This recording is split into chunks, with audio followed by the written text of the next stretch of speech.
Listo, ahora sí, vamos.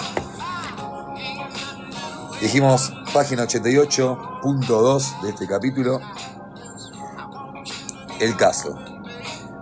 El día 7 de febrero de 2014, en horas de la noche, JMR privó su libertad a MSJ y con posterioridad a ese suceso mantuvo esa privación con el fin de obligarla a realizar actos contra su voluntad, llevar junto a él a la pequeña hija de ambos y luego buscar la documentación necesaria para acceder al cobro de la asignación universal por hijo.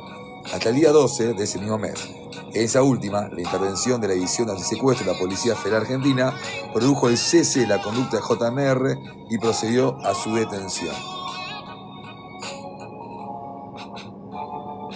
Asimismo, se tuvo por acreditado el delito de desobediencia en el que incurrió el condenado, pues al haber privado de J su libertad ambulatoria a partir del día de la noche, el 7 de febrero, violó la orden judicial de prohibición de acercamiento dictada oportunamente por la magistrada en lo civil, tanto con relación a la nombrada como por MR, hija de ambos. A esta conclusión se llegó luego de considerar que el condenado logró, con la ejecución de esa privación de libertad de la víctima mediante amenazas, que ella, contra su propia voluntad, llevase junto a él a la pequeña hija de ambos, así como, con posterioridad, que buscase en la casa de la familia J documentos de la niña. Los magistrados intervinientes en el caso evaluaron lo expresado por la damnificada acerca de la situación de constante violencia e intenso temor que vivió durante esos días. Situación en que la destinataria de la violencia se sintió obligada a permanecer con el señor R en la casa ubicada en X. Especialmente fueron valoradas las circunstancias amenazas que la señora J recibió por parte de R respecto del mal que sufriría tanto ella como sus familiares en caso de que intentase abandonar el lugar o irse de lado. Esto mismo se trató de instalar en el caso Vargas, de las amenazas que recibía de los familiares, cuestiones que no pudieron ser demostradas, muy por el contrario, pudimos refutar todas esas pruebas con eso. Me gusta que el caso es un caso mucho más leve, mucho más light, pero que... Sigamos. Los magistrados intervinientes en el caso evaluaron lo expresado por la damnificada acerca de la situación de constante violencia e intenso temor que vivió. Asimismo, tuvieron por cierto lo manifestado de la víctima respecto al ineludible cumplimiento de realizar todo aquello que el señor R le impusiese, tal como concurría en la casa de sus abuelos para retirar a su hija de ambos y llevarla junto a él, y con posterioridad ir a buscar la conexión de la niña necesaria para percibir el pago de la asignación universal por hijo, todo lo cual la damnificada debió cumplir mientras se encontraba coartada su libertad de adoptar una edición diferente. Tengo una crítica que hacer con el texto. Es muy reiterativo, el texto como te va llevando muchas veces al mismo lugar, que decís, ya lo leí, ya lo sé esto. Pero bueno, vamos a seguir, no critiquemos, aprendamos. Los testigos, familiares de la víctima, describieron las dos ocasiones en que, durante el lapso de privación de libertad, la señora J se presentó en la casa de la señora O a buscar a la niña en la primera oportunidad y luego la documentación. Fueron dos hechos donde señalaron que la observaron angustiada y asustada, habíamos leído esto, y que durante el corto tiempo que pasó allí constantemente manifestaba que se debía ir y que debía hacerlo para proteger a su familia, pues estaba amenazada. Al respecto, qué temón Perdón, subí un poquito, Al respecto se enfatizó en la evidencia de miedo de la víctima a lo que el acusado pudiese hacerle, incluso su familia, y que se sentía absolutamente convencida de que, al permanecer junto a él, según la pretensión de este, y cumplir con sus designios, R se calmaría y así se evitaría cualquier tipo de mal. También se referenció al contexto en que esta conducta tuvo ocurrencia. Los informes confeccionados por la Oficina de Violencia Doméstica son un peligro, esos informes que hacen. La Corte Suprema de Justicia de la Nación, que intervino en 5 expedientes, dieron cuenta de la situación de violencia que vio SJ como pareja de JMR, del temor que ella sufría hacia él y caracterizaron la relación de altísimo riesgo psicofísico. Los informes muchas veces están mal elaborados. Estos informes muchas veces están hechos con una transcripción de lo que dijo otra persona, un tercero, y con la palabra de riesgo, pero nunca llegan a las conclusiones, o muy pocas veces llegan a las conclusiones en qué parte de la personalidad o en qué parte del contexto se evidencia o se puede detectar que la persona está bajo ese contexto, no solo por las palabras. Concluyó el tribunal, haciendo propias las palabras del fallo cuestionado, que la damnificada vive en un círculo de miedo, de contraste temores y hasta de percibir como inminente la muerte de ella o de algún ser querido en caso de no obedecer la demanda del sujeto golpeador, por lo cual no puede considerarse desde el punto de vista jurídico que su voluntad sea libre, y por el contrario su ámbito de autodeterminación se encuentra viciado. En este caso, sus decisiones fueron producto de ese estado de grave y profundo temor que, en consecuencia, impidió que lo haya decidido fuera fruto de su voluntad, y en cambio se tornara viciada por la intimidación, en el constante estado de amenazas y latente situación de una inminente muerte o grave atentado con su integridad física o la de sus familiares o su propia hija en escasos meses de edad. Esto es ya la cita directamente del fallo. Punto 3. Este punto 2 tendría que estar en el punto 1 para mí. Se me da crítico el libro. Está buenísimo el libro, che. Punto 3. La solución brindada en el fallo. 1. El tribunal por unanimidad consideró reunido en el caso de mención los extremos típicos contenidos en el artículo 142 bis del Código Penal. Recordemos que el agravante se había discutido en este punto. Se afirmó en primer lugar, y con cita de Núñez, que para la configuración de la conducta típica de privación de la libertad, el atentado a ella puede tener un carácter negativo, priva o limita la acción o la locomoción, o positivo, y que tanto lesiona la libertad personal del otro, el que le impide la libre acción de sus miembros en cualquier parte del cuerpo, o le impide ir de un punto al otro, como el que le impone un determinado movimiento corporal o ir en una dirección a un determinado lugar. Con cita de... Bueno, acá... Voy a pasar, porque esto lo hablamos ayer también. Con cita de Creus, se señaló que la anulación de cualquier manifestación de libertad corporal queda comprendida en el tipo, que se da tanto cuando la gente impide a la víctima desarrollar libremente su actividad corporal, por ejemplo, salir de un determinado lugar, como cuando le impone una determinada actividad corporal. Por ejemplo, que vaya en determinado sentido o a un determinado lugar. O sea, son típicos tanto los impedimentos de los movimientos como la imposición de movimientos. Esto queda claro, ¿no? El tipo penal de 142, de privación legítima de libertad, tiene que ver con la parte activa, pasiva. Activa, cuando yo te impido ir a cierto lugar o moverte a un lugar, lo que sea. Y la activa cuando te obligo a hacer determinado movimiento o ir a determinado lugar. A eso está bastante claro. Para el tribunal, a partir de lo expuesto en el primer voto, la circunstancia que la víctima haya sido obligada a realizar desplazamientos parciales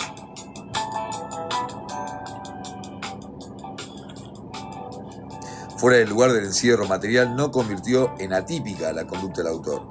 El acreditarse el estado de intenso temor que la señora poseía al momento de realizar esos desplazamientos y que únicamente los cumplió en razón de las imposiciones coactivas del condenado.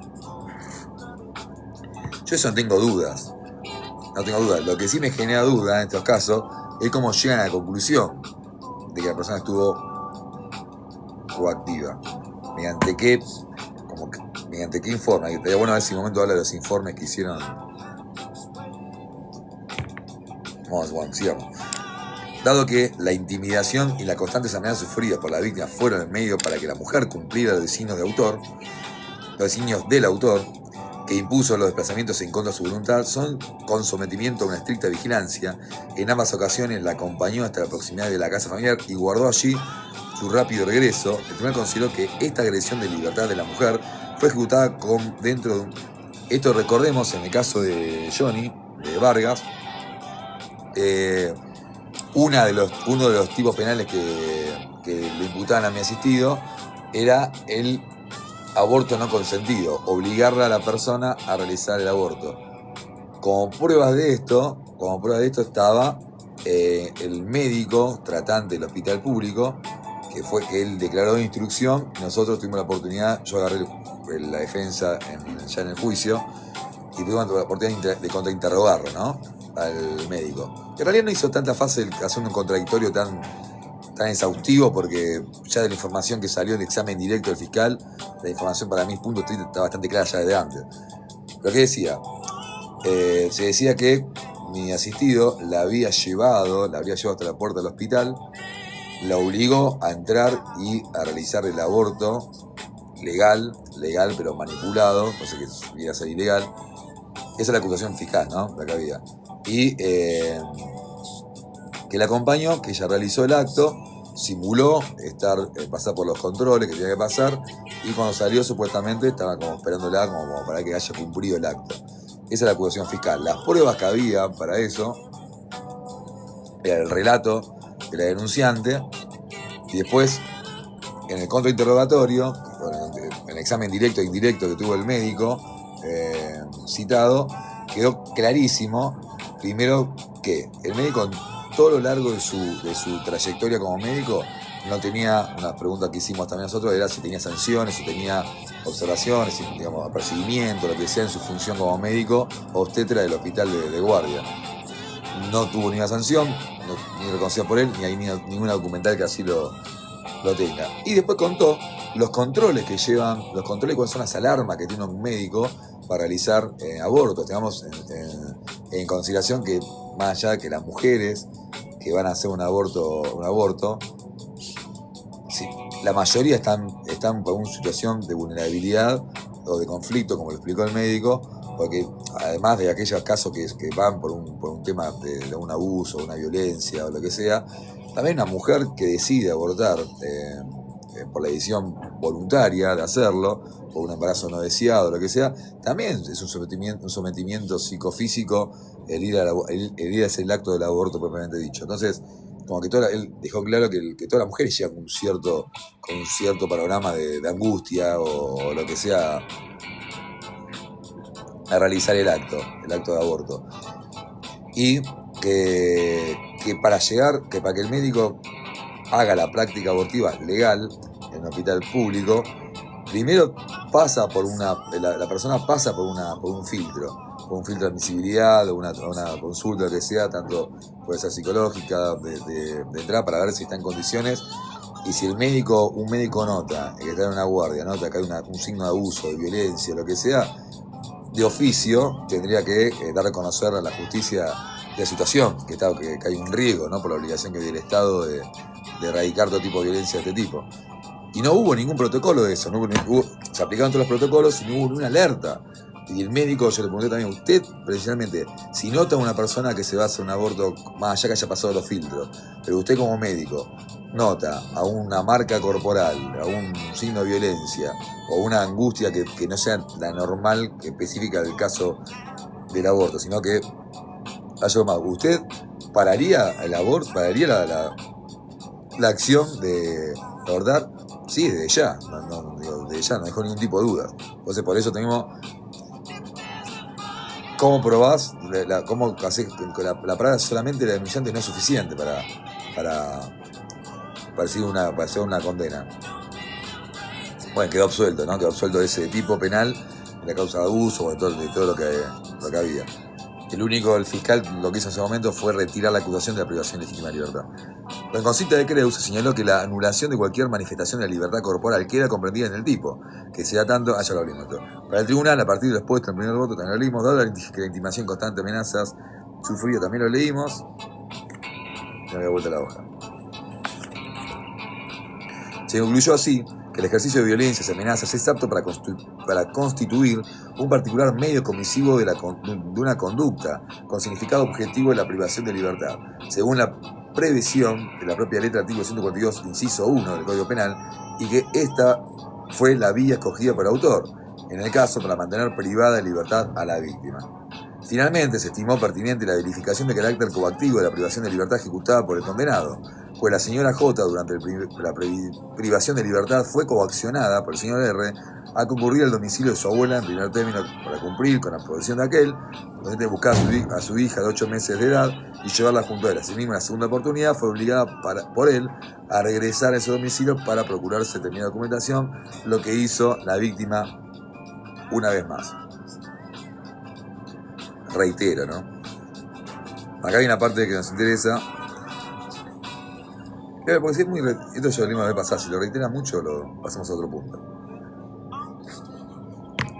Sobre el punto en que no hubo consenso total es el relativo al artículo 142 bis del Código Penal, refería a la comisión del hecho en la persona de un individuo a quien se deba respeto particular.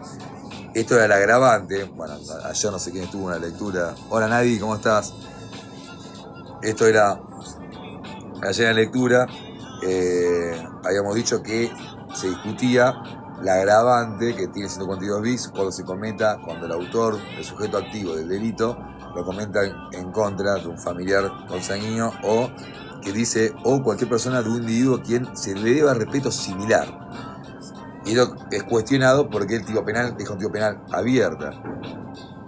Está más o menos, estamos de feria judicial, pero bueno, un poco seguimos trabajando, la actividad un poco más tranquila, así que hasta el 28, la semana que viene, que continuamos con el juicio de Logan a partir del 28. Pero la semana seguimos trabajando, pero por lo menos al no llevar a mi hijo al colegio y todo, como que se descansa un poquito más relajado. En el caso, según la división cuestionada, se consideró que la privación de libertad coactiva ejecutada por el condenado, al tener por destinataria a la madre de sus hijos, fue cometida sobre la persona de un individuo a quien aquel le deba respeto particular. Si bien acá era la ex. Buenas, Facu, enhorabuena, vamos a la feria. Sobre el punto, en dicha edición se sostuvo que, en cuanto a tratarse de una persona a la que se le debe un respeto particular, esta tiene como razón de ser un respeto familiar. No se trata siquiera de un vínculo jurídico, sino que se protegen reales relaciones parentales generadoras de confianza. Así lo constituye la mujer con la que convivió y que es la madre de sus dos hijos.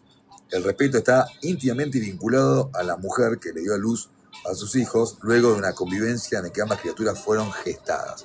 Está bien, yo estoy de acuerdo con este punto. Si bien soy defensista y me gusta limitar siempre el alcance del tipo penal, pero creo que está bien. Aparte, otra cosa, pensemos también que otro fundamento, que no sé si lo dice acá, vamos a verlo más adelante, el instituto de la familia, el derecho siempre lo protege. Fíjense así que hay una prohibición en el Código Procesal Penal para declarar en contra de un familiar consanguíneo directo, línea horizontal vertical. Entonces, ¿por qué prohíbe el Código Penal prohíbe eso? Bueno, el fundamento que dio el legislador es para proteger a la familia y que no se utilice el proceso penal como violencia. Entonces, salvo que el delito haya sido cometido en contra del testigo. O sea, el testigo sí puede hacer una excepción a esa prohibición que tiene la legislación y denunciar también o declarar en contra de la persona. Entonces, esa protección que se le da es lo que hace a que esta agravante 142 bis de una persona se asemeje al vínculo de un familiar, tiene que ver con eso. ¿No? Yo que soy una pareja, la madre de tu ex hijo, desde ya, no tengo dudas de eso, pero vamos a ver cómo. Hubo un voto en disidencia de un juez, del otro juez, creo que fue el voto Máquez, ahora vamos a verlo acá. El voto inicial consideró que el mayor desvalor de la conducta típica fundante de una reacción de mayor intensidad punitiva en lo ateniente a la ejecución sobre un individuo a quien se debe respeto particular reside en el quebrantamiento de un deber legal impuesto por la pertenencia del autor y la víctima de determinados vínculos institucionales distintos a aquellos que en la misma figura taxativamente se mencionan con carácter previo, ascendiente, hermano, cónyuge, conviviente. Esta no era conviviente, era la ex conviviente, madre de sus hijos. Entonces ahí consideran que la decadencia de la norma equipara a esa persona como tal.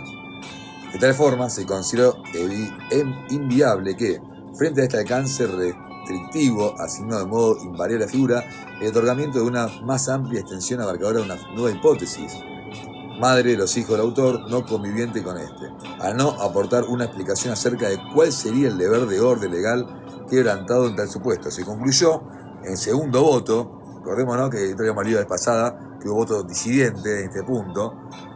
Si bien está muy bien desarrollado el voto disidente, no estoy de acuerdo, pero estaba bien planteado. Escuchen los pajaritos de fondo. De tal forma, se concluyó que el segundo voto, que fue el que definió el punto de que la circunstancia agravante debe ser aplicada en función del mayor desvalor de acción conllevado por el quebrantamiento del deber positivo derivado de la relación que une las partes, como los demás casos aludidos a la propia ley cuestionada. Ello se presenta según esta línea de pensamiento, en el caso del tutor, maestro del autor, y en el caso de la donación, y que de estas relaciones emergen vínculos generadores de deberes. Se definió así que no existe norma,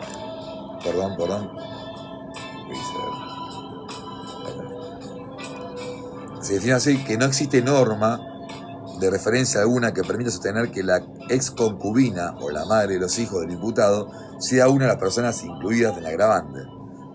El voto en disidencia apuntó a la especial vinculación entre los protagonistas. Me parece una locura, digamos. Acá dice, me salta opción de TikTok que les pregunte qué opinan de todo esto. Buenas, Jimmy, ¿cómo va? ¿Todo bien? Estamos leyendo este. Es el tomo 2 de casos de derecho penal, parte especial. Son casos reales, fallos algunos de la corte, algunos nacionales. Estoy descubriendo el libro con ustedes.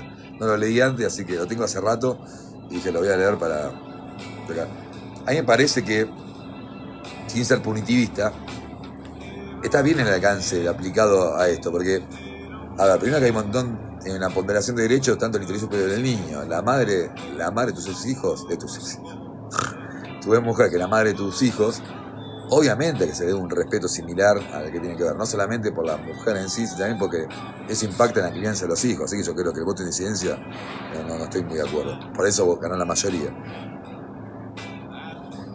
Dice, el voto de incidencia apuntó a la especial vinculación entre los protagonistas en cuanto a la esencia y la agravación de la pena, sin que se trate, según esta opinión, de una circunstancia que califique la conducta ante un quebrantamiento de algún deber de orden precisamente legal. Enfatizó en que la damnificada es convivente y madre de sus dos hijos, por lo que el vínculo familiar, que es justamente donde radica el deber proceso y confianza recíproca de estos dos miembros del grupo, debían exigible en los términos requeridos por la agravante. Con cita de la doctrina nacional, afirmó que, además de la confianza y afecto entre las personas, y la no existencia de simples vínculos jurídicos, y que lo amparado es la relación de respeto normalmente generada como consecuencia de un trato familiar, por lo que deberían ser incluidas todas aquellas personas que gocen de tal estatus. Bien.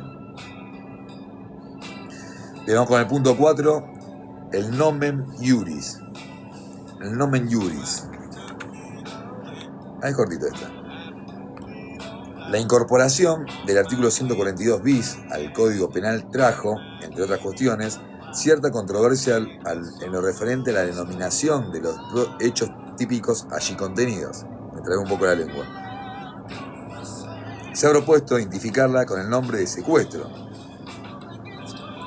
En cuanto a la redacción típica, no alude a privar a otro de su libertad personal, como si los artículos 141 y 142, sino que el núcleo referencial de los verbos típicos son sustraer, retener y ocultar. Sustraer, retener y ocultar. Esto es lo que estamos, me voy a meter ese tema ahora. Al igual que ocurre con la exposición del artículo 170 en materia de delitos contra la propiedad. Núñez ha considerado que la mencionada privación de la libertad es una forma de secuestro. En el sentido, afirma que comete un secuestro aquel que sustrajere, retuviese u ocultare a una persona con el fin de obligar a la víctima o a un tercero a hacer, no hacer o tolerar algo en contra de su voluntad. Vamos, Jimmy, feliz cumple, feliz cumple. Acá estamos, te regamos un poco de lectura. Sin embargo, esa sola designación no permitiría distinguirlo del secuestro extorsivo. Artículo 170 del Código Penal. Luce conveniente entonces de dejar sentado que junto al secuestro extorsivo existe un secuestro coactivo, cuyos criterios de distinción pasarán por la línea de la especificidad. Buen padre, que designa el hecho típico con el nombre de privación coactiva de libertad, señala que advierte que esta disposición legal una especial forma de coacción calificada por el medio de comisión, es decir, una modalidad comisiva con ingrediente de privación ilegal de libertad y finalidad de coaccionar a la víctima o a un tercero a soportar algo activo u omisivo. El texto, según la redacción de la Ley 25.742, sancionada el 4 de junio de 2003, promulgada el 19 de junio de 2003, publicada en el Boletín Oficial en 2003, se centró precisamente en los artículos 142 bis y 170 del Código Penal. La Comisión Reformadora explicó que entre los tipos penales de la privación de la libertad calificada de secuestro extorsivo no existe en términos de formulación otra diferencia que la finalidad, elemento subjetivo del tipo, perseguida por quien realiza cualquiera de las acciones típicas comunes a ambos. De ahí que la comisión no advierte razón alguna para sostener una diferencia de tratamiento entre secuestro para obtener un pago, una suma de dinero, o hacerlo para que la víctima o un tercero suscriba en verbigracia algún documento. Es por eso que se propone conceder a ambos tipos una idéntica redacción, la consecuente inclusión de agravantes al secuestro extorsivo y una formulación al tipo del artículo 142 bis, que a la par que evita remisiones a otra figura, incluye meras calificaciones que responden a un caso de la situación particular, indefensión de la víctima, minoridad, embarazos, senectud, discapacidad, entre otros, a un resultado dañoso en el cuerpo de la salud, a la mayor acometividad, concurso de personas y por fin la calidad funcional de los agresores. Vamos al punto 5, que habla de la tipicidad del secuestro extorsivo. Matecito, seguimos.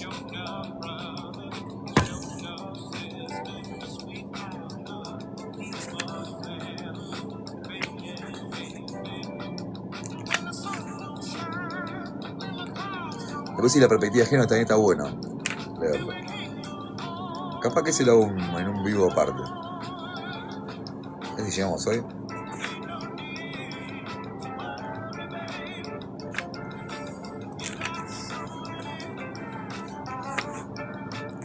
Voy a hablar del tema del 142, que el agravante que nos aplica. Otro caso de secuestro. Bastante largo este capítulo. Pues ya termina acá. Después seguimos con el delito de tortura.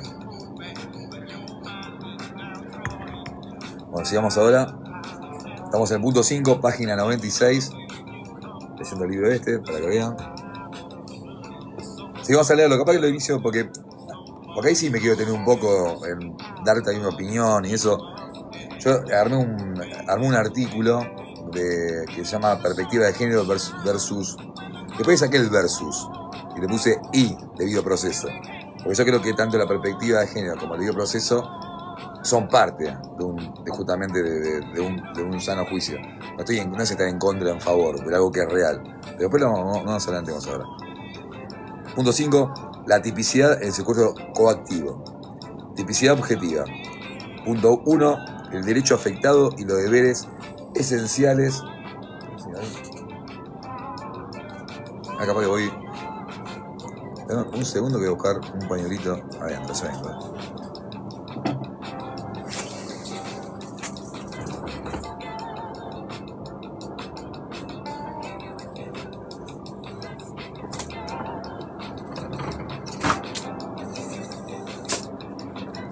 Acá estoy. Traje las compras que hago a veces en la semáforo tan buenas, te vienen bien después. Te hace una mano un laburante. Te hace con pañuelito.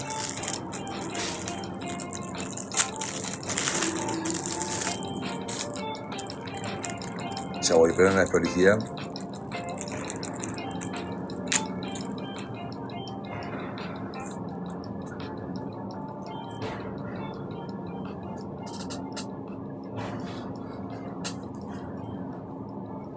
Ahí estamos. Vamos. Entonces lo leímos. Punto 5, retomamos rápido. La tipicidad del secuestro coactivo. El derecho afectado y los deberes esenciales del ciudadano. Es sabido que el derecho penal no está en condiciones ni forma parte de su ámbito de tareas a asegurar al ciudadano que tendrá una vida feliz. El Estado, en su derecho penal, no puede garantizar al individuo una vida plena.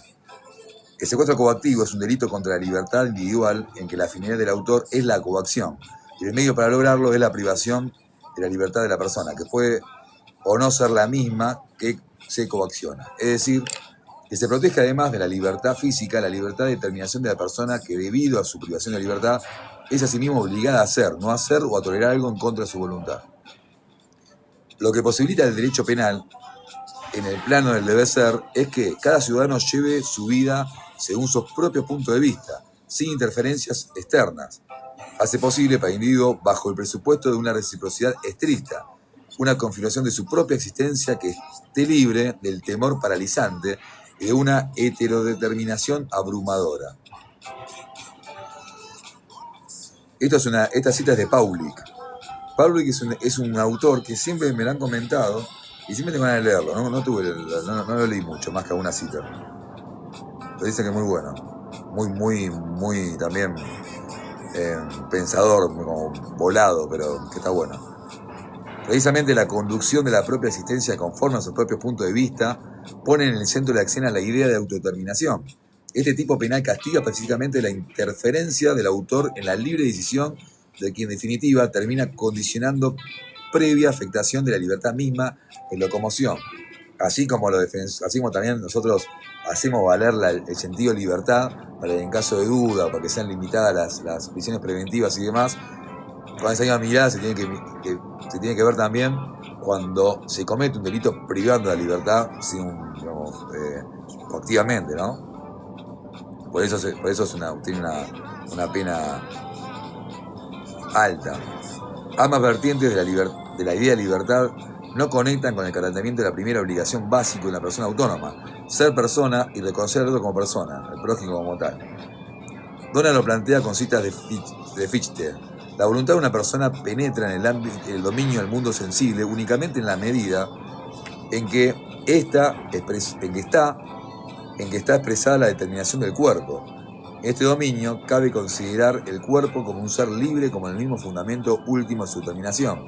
Entonces, este fundamento tiene mucho que ver cuando hablamos del tipo penal contra la integridad sexual, ¿no? También la libre determinación de qué hacer con mi cuerpo o no hacer con mi cuerpo. Libre con la misma determinación y ser libre como fenómeno es idéntico del cuerpo. Este es el presente del yo en el mundo sensible y se entiende solo en el mundo sensible el mismo yo. Así juzgamos siempre en la vida común. Yo no he estado allí. Él me ha visto. Él ha nacido, ha muerto, está enterrado, etc. Desde este concepto, Fichte saca consecuencias varias. La primera es que el cuerpo debe ser considerado como persona y por lo tanto no debe ser puesto en movimiento ni impedido su movimiento por una causa exterior. No se debe operar en absoluto directamente sobre él. Entre las consecuencias de lo afirmado se extrae para Donna, entre otras, que la persona exige por su derecho originario una acción recíproca ante su cuerpo y el mundo sensible, determinada y terminable exclusivamente por el concepto de ella, libremente forjado. Me pide TikTok que les pregunte si entendieron el concepto, que comenten. Que me invitan a interactuar.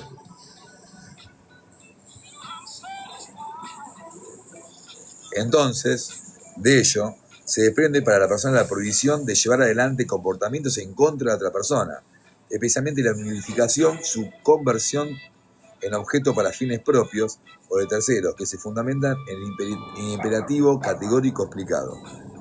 En palabras de Kant, actúa de tal manera que uses a la humanidad tanto en tu persona como en la persona de cualquier otro, siempre al mismo tiempo como fin y nunca como medio. Y esta, según Expinaus, lo explica Kant, cuando afirma que el hombre y en general cada esencia racional existe como un fin en sí mismo, no como un medio para el uso arbitrario para esta o aquella voluntad. Siempre y cuando esto no esté permitido por la ley. Si yo te voy a empujar, te empujo, te hago mover sin tu voluntad de un lugar para salvarte un mal mayor, una maceta está cayendo, el típico ejemplo de la facultad, ahí, por ejemplo, está permitido dentro de lo legal. Es que el derecho y los deberes hacia el otro, a partir de la producción de la relación de reconocimiento, yo puedo exigir a un ser racional determinado que me reconozca como un ser racional, solo en la medida en que yo mismo lo trato como tal. Qué lindo sería, ¿no? Qué sociedad hermosa sería así. Se fundamentan en la existencia del sujeto autónomo. Vieron cómo salta la miseria, ¿no? Bueno, algo que pasa con el mundial, con todo, como se ve la violencia, lo que es con el tema del país sudamericano, esto, aquello, pero bueno. La humanidad siempre muestra el hacha, por eso el derecho penal siempre tiene que estar vigente. La autonomía, en cuanto a la capacidad del ciudadano para definir su propio comportamiento en sus relaciones con los demás, dentro de los límites que la ley señala, es el eje de la protección penal acordada por la disposición penal, que establece entonces límites para su interferencia por terceros. Delange, Belchiov, Rebecki, perdón, los apellidos están mal dichos.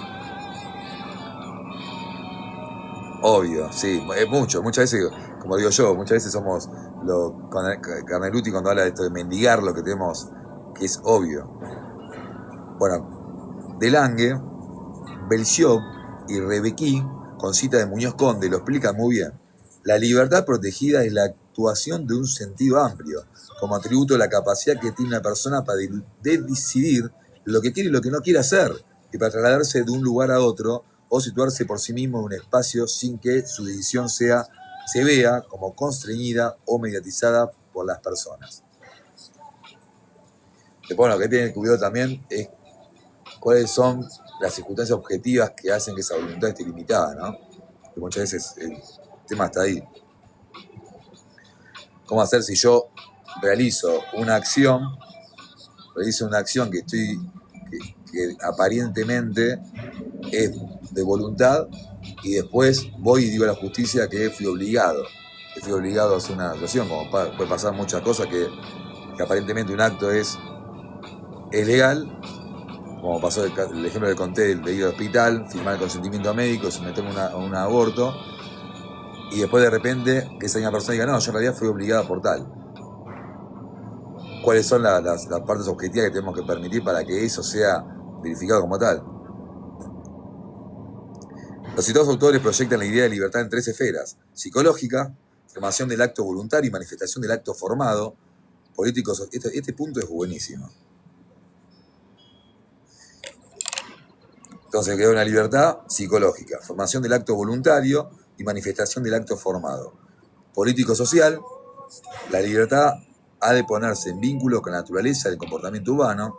Y jurídica, la actuación humana está encauzada dentro de ciertos límites y es tarea del derecho proteger su efectividad.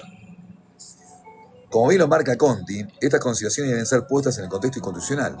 La libertad y la autodeterminación son un contenido esencial del planteo pragmático constitucional que enunciado en el preámbulo indica que uno de sus propósitos es asegurar los beneficios de la libertad para nosotros, para nuestra posteridad, y para todos los hombres del mundo que quieran habitar el suelo argentino. Al tiempo que la consagración de los derechos así establecidos implica necesariamente la libertad de ejercicio. Esta libertad civil conlleva el derecho que tiene todo ser humano a desarrollar sus actividades en su propio beneficio o con el de otros, sin más limitaciones que la que resulta indispensable para mantener el orden social y salvaguardar el derecho idéntico que compete a todo lo demás. Esto se ve mucho, ¿no? en las redes sociales, cuando la gente opina, critica la sexualidad del otro, el gusto del otro, la ideología política del otro.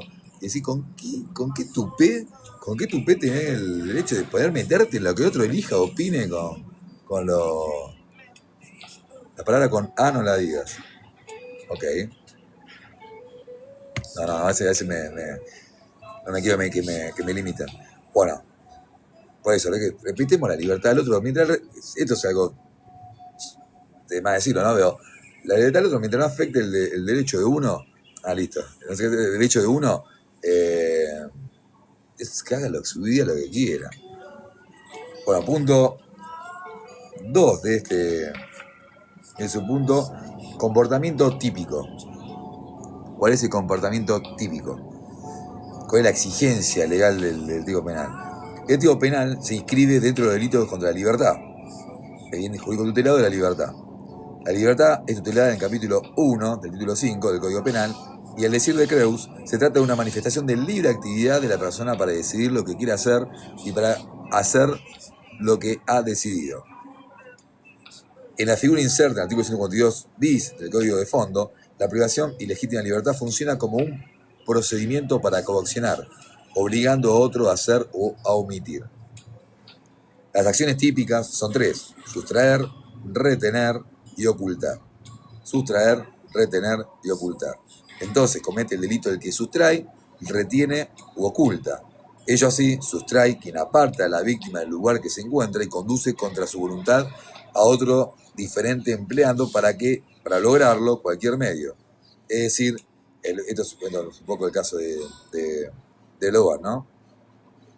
Es decir, lo típico significa sacar a la persona del lugar en que se encuentra, separarla, apartarla y llevarla consigo. Por su parte, retiene quien impide que la víctima se aleje del lugar en que se halla o bien en otro diferente a quien se la detiene o la frena, mientras que oculta, en un sentido genérico, comprende cualquier actividad que impida o dificulte la posibilidad de la víctima sea reintegrada a la esfera de donde fue sustraída, por medio de la acción de terceros que quiebren la custodia que la gente ejerce sobre ella. Por sustraer se entiende el alejamiento no consentido de la víctima del lugar donde desarrolla su vida en relación. La sustracción implica, necesariamente, que aquel sobre quien recae la acción llega a estar bajo el poder efectivo de la gente. Esto es, verificarse una sujeción impeditiva del libre desplazamiento a la misma hacia los destinos que ella fije en su arbitrio en ese momento. Queda sustraída cuando es aprendida y se la traslada a otro sitio, apartándola de la esfera donde desarrolla su vida en libertad.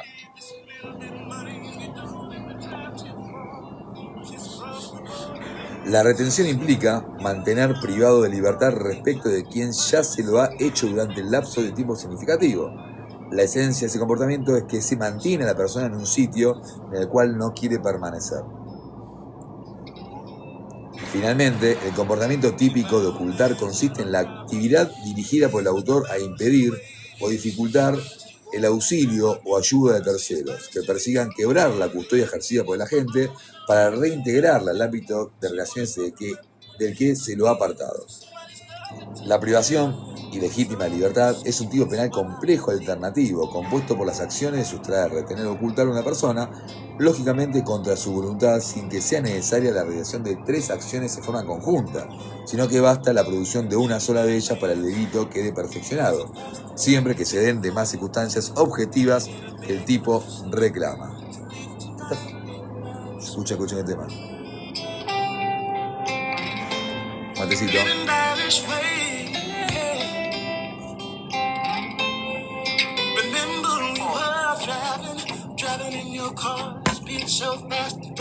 Decimos, ahora la tipicidad subjetiva.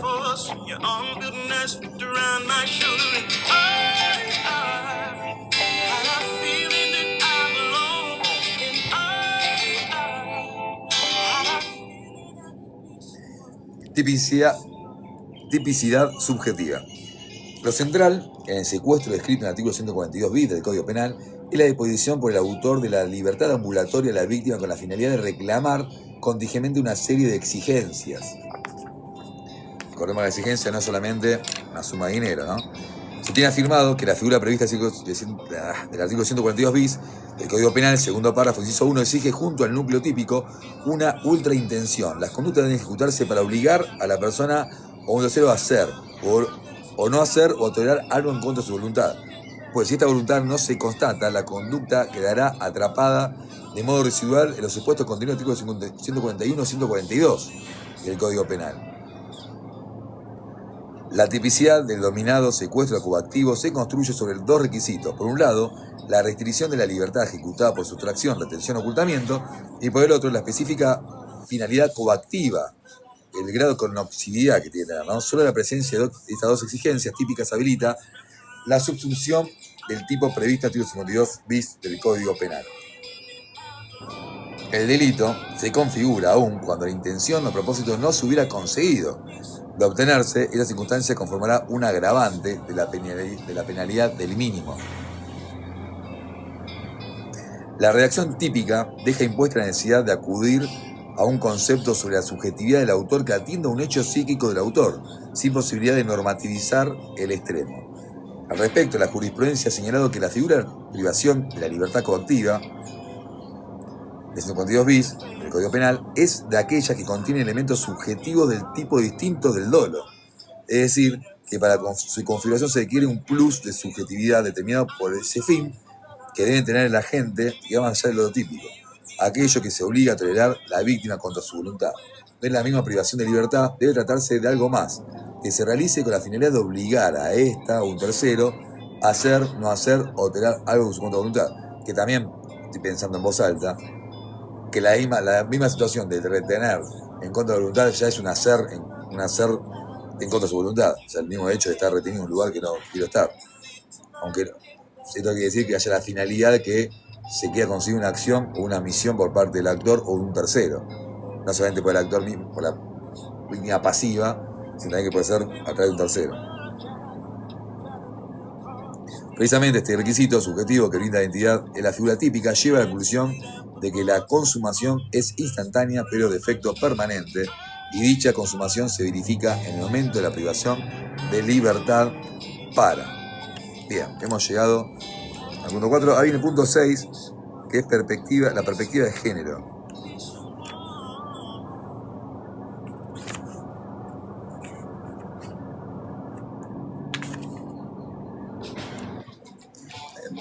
Eso sea una punta aparte. Vamos a seguirlo. Punto 6. La perspectiva de género. Antes de comentar voy a ir leyendo. Después lo vemos. Yo escribí después, si capaz que subo en PDF el artículo que escribí en ese momento de eso y lo compartimos. Para que tampoco es la gran ciencia, ¿no? Es el hecho de cómo ponderar cuando tenemos en un proceso penal. Tenemos, por un lado, la perspectiva que atender de género, por otro lado también el debido proceso y principio de inocencia. Cómo hacer para ponderar esos intereses y que sea una decisión justa, ¿no? Bueno, punto 6, perspectiva de género, dice. El fallo aplica, sin mencionarla, una perspectiva de género. Lo hace al momento de responder, bueno, salvo el voto en disidencia, tiene menos perspectiva que todo. Lo hace al momento de responder al agravio defensivo, conforme al cual la conducta del autor era atípica en función de la existencia de desplazamientos parciales por parte de la víctima. Resulta claro que la circunstancia de que la víctima haya sido obligada a realizar desplazamientos parciales fuera del lugar de encierro material no torna atípica la conducta. Recordemos que en el hecho ella salió del lugar de encierro, en teoría con la voluntad de trasladarse del lugar a la casa de los padres para conseguir la documental y buscar la beba, ¿no? En ese momento. Entonces, ese acto lo hizo sola, sin la vigilancia, pero entiende la justicia, con el temor y la amenaza de que algo le pase. Dice. Sobre el punto, se enfatizó en lo evidente de la intimidación y las constantes amenazas sufridas como medio para que la víctima cumpliera los designios del autor, que impuso esos plazamientos en contra de su voluntad de la damnificada, sosteniéndola además a su estricta vigilancia. Debe recordarse aquí que en ambas ocasiones el autor la acompañó hasta la proximidad de la casa familiar y aguardó, la había acompañado hasta la proximidad, no era sola. Pero la proximidad después sí hizo la acción sola, coaccionada según el fallo. Y aguardó allí su rápido regreso y el cumplimiento por parte de la víctima de sus propósitos. Todo ello en contexto en el que se ejerció violencia contra la mujer con el alcance señalado en la denominada Convención Belén do Pará. Pauli, ¿cómo va? Es este libro. Después, yo lo voy leyendo de corrido, ya leí esta parte. En el canal de YouTube, yo después edito, tampoco mucho, le saco el principio y el fin para no perder tiempo, y lo subo, y en YouTube están todas las lecturas de corrido. Está el tomo 5, tomo 7 de Binder, está el de Rafecas, hay varios, de un par de libros ya leídos. Lo que no queda en TikTok, después está en el canal de YouTube, todo correlativo, y en la playlist tienen cada libro separado. Así que cuando si quieren suscribirse, suscríbanse. El tribunal estimó absolutamente razonable concluir que la damnificada vive en un círculo de miedo, de constantes temores y hasta de percibir como inminente la muerte de ella o de algún ser querido en caso de no acceder a la demanda del sujeto golpeador. No puede considerarse desde el punto de vista jurídico que su voluntad sea libre y por el contrario su ámbito de autodeterminación se encuentre viciado. Esto no suple bajo ningún punto de vista el debido proceso y acreditar esas evidencias, ¿no?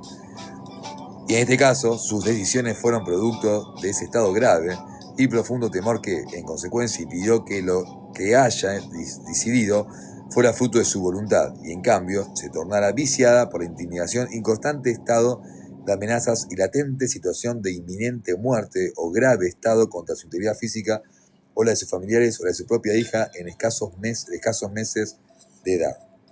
Ya 7-8 meses la diva, creo. Al respecto, el tribunal ponderó especialmente los dichos de dos funcionarios de la Oficina de Violencia Doméstica al momento de que se realizara la última denuncia. Estas resultaron contestes respecto de que la víctima evidenciaba tener miedo de aquello que el autor... Ahí lo que Sigamos leyendo. La víctima evidenciaba tener miedo de aquello que el autor pudiese hacerle, tanto a ella como a su familia, y que se sentía absolutamente convencida que al permanecer junto a él, tal como éste lo pretendía, y al cumplir sus designios, se calmaría y así evitaría cualquier tipo de mal. Este párrafo lo dimos como 10 veces repetido. Ambos profesionales señalaron también que, respecto al episodio que motivó la realización del juicio, la señora le manifestó que si bien la cerradura de la casa en la que se encontraba el autor estaba rota, por lo que la puerta del lugar... Esto es un tema, esto es importante. La puerta estaba rota, la cerradura, por lo que podía entrar y salir motoramente, físicamente, cuando quiera. Pero dice que a pesar de estar rota, ella no podía salir de allí por temor a la reacción violenta anunciada constantemente por el nombrado.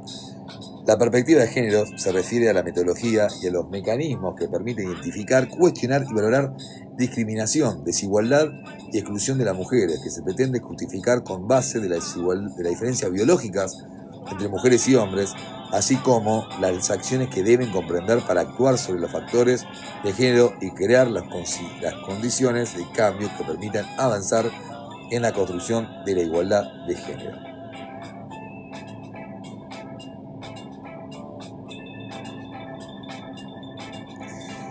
Cuando se habla de la perspectiva de género, se hace alusión a una herramienta conceptual que busca mostrar que las diferencias entre mujeres y hombres se dan no solo por su determinación biológica, sino también por las diferencias culturales asignadas a los seres humanos. Pero también se aplica también para el acceso a la justicia. Es verdad también que para acceder a la justicia no es lo mismo que la denuncia la haga un hombre que la haga una mujer, por lo menos históricamente. Después, hoy, justamente, se vigila justamente eso, que una mujer cuando hace una comisaría, hace una denuncia, no termine siendo víctima de un machismo que se quiera levantar o chamullar. Así que lo cuento yo cuando vi una charla de eso, que mi madre, me acuerdo, una vez fue a una comisaría y salía llorando, porque iba a la comisaría a querer denunciar algo y de repente se la querían, era una mujer muy llamativa, todo, y se la querían chamullar o le querían sacar el teléfono y todo lo que tenía que hacer. Un acceso a la justicia libre, termina siendo una revictimización también de la persona. El síndrome de la mujer maltratada fue abordado por primera vez por Leonore Walker, quien señala que este síndrome consiste en un patrón de signos,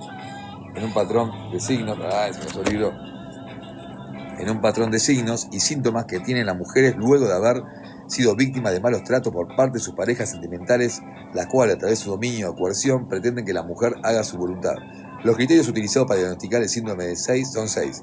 1. Recuerdos constantes desde los eventos traumáticos. 2. Hiperexcitación y altos niveles de ansiedad. 3. Comportamientos evasivos y embotamiento emocional que se manifiesta como depresión, disociación, minimización, represión y negación. 4. Interrupción de las relaciones personales como medida de control y dominio del agresor. Y 5. Percepción distorsionada de la imagen propia o manifestaciones físicas y somáticas. Y 6. Problemas relativos a la intimidad sexual. Así, se afirma que los compañeros de estas mujeres suelen ser celosos y posesivos del sexo. Ejercen contra ellas violencia verbal extrema a través de comentarios de naturaleza degradante que contienen juicios de valor negativos. Suelen restringir las actividades de sus parejas, valiéndose de violencia física o psicológica, amenazándolas de manera no verbal o verbal con castigos futuros y agredirlas sexual y físicamente. Lo que no quiere decir es, bueno, vamos a terminar quedando parrafitos. Las mujeres que cumplen con estos criterios, según Walker, son víctimas de malos tratos que además presentan una condición denominada indefensión aprendida, que la autora desarrolló para explicar por qué las mujeres maltratadas no se van de sus casas ni dan muestra de querer terminar la relación que las une con su maltratador. Define a este síndrome como el patrón de signos y síntomas que sufre una mujer después de haber sido objeto de abusos físicos, sexuales y psicológicos en el ámbito de una relación íntima, cuando el compañero ejerce poder y control sobre ella y es capaz de coaccionarla para que haga lo que él decida, con desprecio de sus derechos y sus sentimientos. Por la indefensión aprendida, la mujer se siente atrapada y no ve objeciones viables para resolver su situación.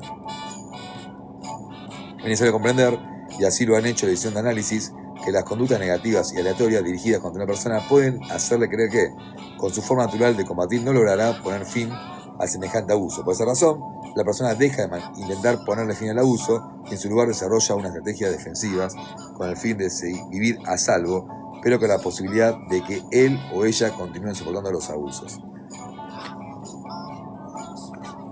Bueno, voy a hacer una pausita ahora. Esto es lo que no quiere decir, bajo ningún punto de vista, que si bien tanto la comisión de Messier y demás cuestiones dicen que no se puede pretender la existencia de pruebas cuando hay violencia de género o de abuso también, porque la intimidad se suele hacer bajo amenazas, en la intimidad sin terceros. Pero se tiene que hacer todo lo posible por descartarlo. Y si existe una evidencia en contraria, tiene que ser valorada también. Esa es la lucha que tenemos siempre en la defensa, sin subestimar todo esto, pero sí sabiendo que si vos tenés a una charla, o sea, un testigo, algo, tenés que utilizarlo, no querer con el título solo puedes ir a pedir una pena. Vamos a hacer una pausita ahora. Nos quedan un par de páginas esta. Capítulo largo, che, ¿eh? ¿Me queda terminar esta lectura? No queda nada. Voy a terminar, queda poquito. Hasta las 5 seguimos. No importa que si hay gente, no hay gente, no importa, después queda grabado en YouTube. Lo subimos allá. Vamos al punto 7, que es la agravante que el fallo desestimó, la ejecución de la acción en contra de otro individuo a quien se deba respeto particular. Esto lo hemos leído ya, tanto en el fallo como hace un rato.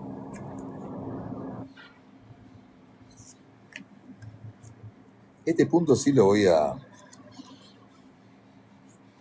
saltear, porque recordemos que lo que en el fallo no se dio lugar fue el agravante, hubo un voto de disidencia de que el agravante sea cualquier persona similar al respeto se le dio a un consanguíneo y todo eso. Eso fue hasta hablado y así que este punto lo voy a pasar. Vamos a ver el punto 8, que es la distinción con otros tipos penales. Entre la figura de secuestro del artículo 142 bis del Código Penal y la distorsión descrita en el artículo 170 del mismo cuerpo, es una relación de género y de especie, donde ambos tipos establecen idéntica pena para idéntica conducta, pero se apartan cuando en la extorsión se logra el rescate agravando el mínimo legal y comparando la figura de la extorsión. El rescate exigido es una especie de lo que se busca mediante el secuestro del artículo 142 bis del Código Penal. El secuestro extorsivo es un delito que de índole patrimonial en el que prevalece la lesión económica que deriva del pago del rescate por sobre la lesión de la libertad, que es tomada por el agente como medio extorsivo. La distinción del delito de coacción se practica al indicar que esta es la amenaza que recae sobre un mal futuro, en tanto que el artículo 142 bis, la lesión de la libertad se produce en la privación misma de ella. Por último, con respecto al delito de rapto, 130 del Código Penal, el comportamiento tiene el objetivo preciso, consistente en menoscabar la integridad sexual. No se trata ya de una víctima haga, deje de hacer o tolere algo. Creo que es el último punto que tenemos en el capítulo. Dice, otro caso de secuestro coactivo, perdón.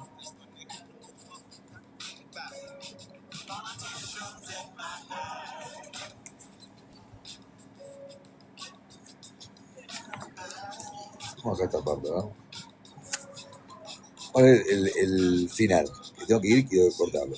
El Tribunal de Casación de la Provincia de Buenos Aires ha rechazado la aplicación de tipo penal si quien intimida o ejerce violencia contra la víctima lo hace con el único fin de obligarla o no salir de determinado ámbito o trasladarse a un lugar, y no comete el delito de secuestro, sino cuando Dios dice, pues para no basta con que se prive libertad, sino que se requiere además de esa privación constitutiva un medio coactivo para que el damnificado de un tercero decidan hacer o no hacer tolerar algo contra su voluntad. En el caso, el imputado había contratado un servicio de un coche de remis con la agencia de la localidad de González Catán para ser trasladado al arco de Pontevedra en Merlo. Trajo en el camino un revólver 32 largo, marca Doberman, sin la autorización, sin producir tal conducta alteración en la trayectoria de viaje preestablecida, conforme al comportamiento pactado. Conforme lo dicho la víctima, al relatar lo acontecido, en ningún momento el sujeto que transportaba le indicó que lo llevara a un destino distinto del gerente pactado, ni a desviarse del recorrido que venía realizando en plena norma para llegar al arco de Pontevedra. Así que no concluye. Bueno, hemos terminado este punto. Pasamos ya a la página 121, que es el delito de tortura su interpretación y la jurisprudencia, por la doctora Vanessa Alfaro. Cortamos, gracias por sumarse. Después queda todo en el canal de YouTube.